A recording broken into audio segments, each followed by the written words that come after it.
8 traits successful people have in common. Number 1, passion. Successful people love what they do. When I asked Russell Crowe what led to his Academy Award for Best Actor, he said, the bottom line is I love the actual job of acting. I have a great passion for it.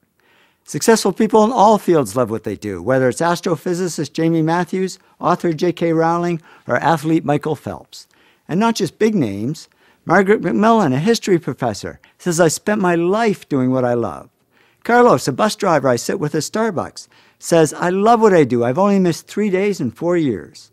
And believe it or not, even successful dentists love what they do. Izzy Novak says, I love dentistry. I can't imagine being anything else. But what about business? Many of you are in business, and we tend to think that business is more about cold numbers than hot passion, more about logic than love. So what surprised me was how often successful business people actually use the words passion or love when they talk about their work. When Jack Welch was CEO of General Electric, he was asked if he liked his job. He said, no, I don't like this job. I love this job. We can have passion for a profession. Kathleen Lane, she's strategist at WorkCard, says, I found a profession I love. She also says, stress isn't working 15 hours at a job you like. Stress is working 15 minutes at a job you dislike.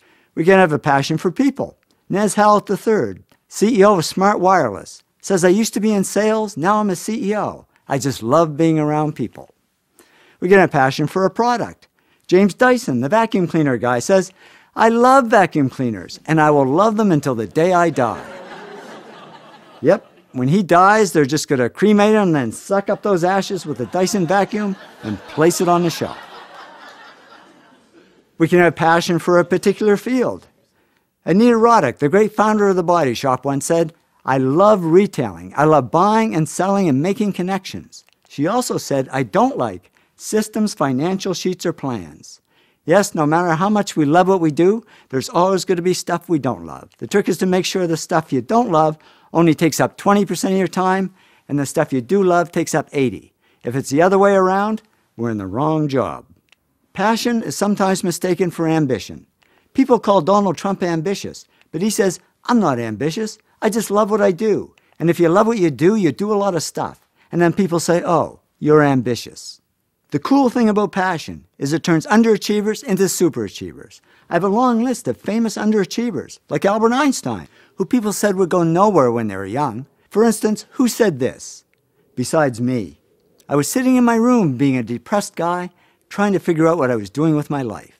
Turns out it was Bill Gates. Bill was such an underachiever, his parents actually sent him to counseling. Yeah, I can just hear the neighbors back then saying, geez, that Gates kid, what a loser. He's never going to go anywhere. And he didn't, until he discovered his passion for software.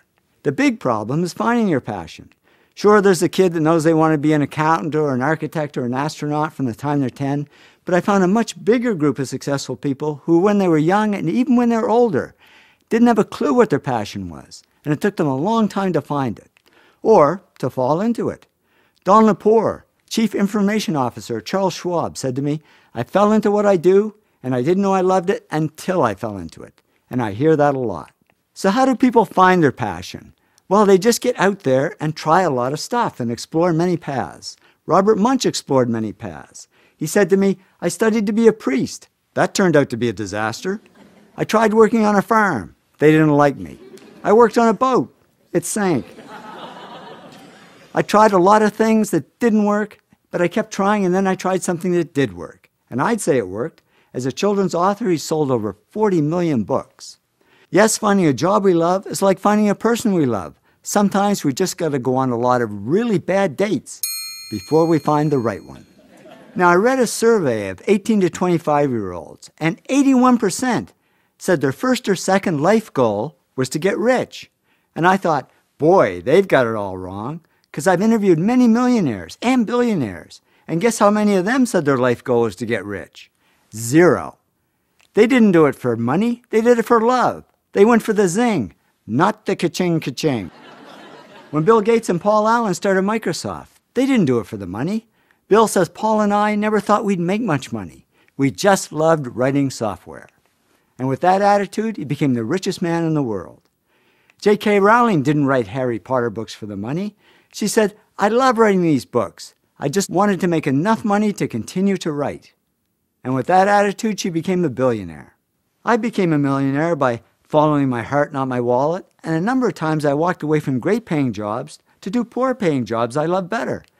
Once is when I had a great job traveling the world, making a lot of money, but I wasn't doing the one thing I loved at the time, which is photography. So I said, I think I'll leave and start my own little photo company. My heart said, yeah, go for it. My wallet and all my friends, I might add, said, are you crazy? You can't walk away from all the money. You'll starve. I didn't listen to them. I walked away. And yeah, at first there wasn't much money. But it didn't matter because I was having fun doing what I loved. And eventually the money came. And much more than if I'd stayed in my old job. So I learned it's true what they say. If you do what you love, the money comes anyway. So I'd say if you really want to get rich, put money at the bottom of your goals list and passion at the top. And why does it work that way? Because if you love what you do, you'll automatically do the other 7 things that lead to success and wealth. You will work hard. You will push yourself. You will persist.